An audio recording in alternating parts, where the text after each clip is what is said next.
হরে কৃষ্ণ, নমস্কার। সবাই কেমন আছেন? আজকে তো শুভ সোমবার, আর আজকের দিনে দেখেন আমাদের মন্দিরে কত কত ভক্তবিন্দু এসে মহাদেব বাবার মাথায় দুধ জল ঢালছে।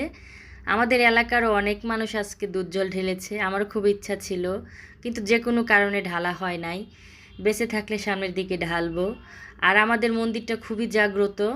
এখানে যে যাই মনের বাসনা বলুক না কেন, সবার মনের বাসনাই পূরণ হয়। শুধু সরল বিশ্বাসে, সরল মনে ভগবানকে বলতে হবে, এটাই। আর আজকে তো সবাই ঠাকুরকে যা চাবে সেটাই পাবে। তো আজকের দিনটা খুবই ভালো।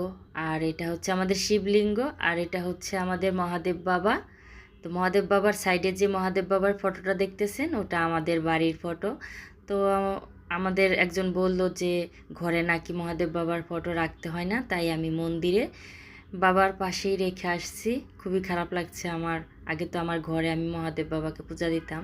তারপরে এই যে আমাদের মন্দিরে আবার এখানে একটা শ্রাদ্ধের অনুষ্ঠান হচ্ছিল। আমাদের মন্দিরে সব ধরনের অনুষ্ঠানই হয়, অন্নপ্রাশন, বিয়ে, শ্রাদ্ধ, সব ধরনের অনুষ্ঠানই হয় এখানে। তো বাবা সবাইকেই ভালো রাখুক। আর আজকে আবার তারপরেই আবার বৃষ্টি নেমেছে দেখেন, সকাল 11টার দিকে অনেক অনেক বৃষ্টি নেমেছে। তো ওই ভিডিওটা আমার ছেলে করে এনে দিছিল স্কুলে যাওয়ার আগে।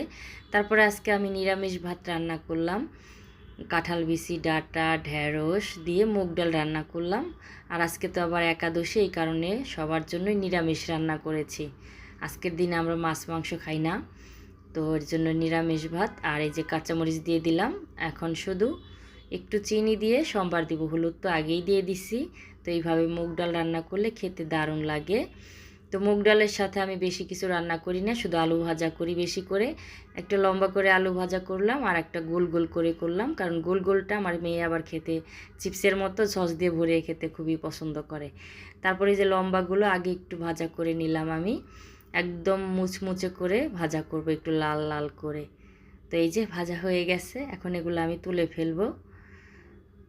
তো এখন সবগুলো এই যে তুলে ফেললাম একটা থালের মধ্যে। তারপর আবার এই যে গোল আলুগুলো আবার একটু ভাজা করে নিলাম, এটা আমার মেয়ের খুব পছন্দ। তো দুইভাবেই ভাজা করলাম। আর এই আলু ভাজা দিয়ে মুগ ডাল খেতে কিন্তু দারুণ লাগে। গতকাল গাছ থেকে লেবু পেড়ে নিয়ে আসছি, একটা লেবু রেখে দিছি মুগ ডাল দিয়ে খাওয়ার জন্য। তারপর আবার ডাটা দিয়ে কাঁঠাল বিচি ভাজা করলাম কালিজিরা সম্বার দিয়ে। এখানে পেঁয়াজ কিন্তু দেই নাই, শুধু কাঁচামরিচ, কালিজিরা সম্বার আর হচ্ছে ডাটা কাঁঠাল বিচি ভাজা। এই ভাজাটা কিন্তু দারুণ লাগে খেতে। তো এই যে আমার ভাজা কিন্তু হয়ে গেছে। তো কেমন হলো কাঁঠাল বিচি ভাজাটা জানাবেন। তারপরে এই যে রান্না বাড়া শেষ, এখন খাবার পালা। তো খাবার বেড়ে দিছি, কাঁঠাল বিচি ভাজা, দাঁড়া কাঁঠাল বিচি ভাজা, আলু ভাজা, সাথে আম কেটে নিছি, ফজলি আম। আর হচ্ছে এই যে কাঁঠাল বিচি, ঢেঁড়স আর ডাঁটা দিয়ে মুগ ডাল। তো রান্নাগুলো কেমন হয়েছে জানাবেন।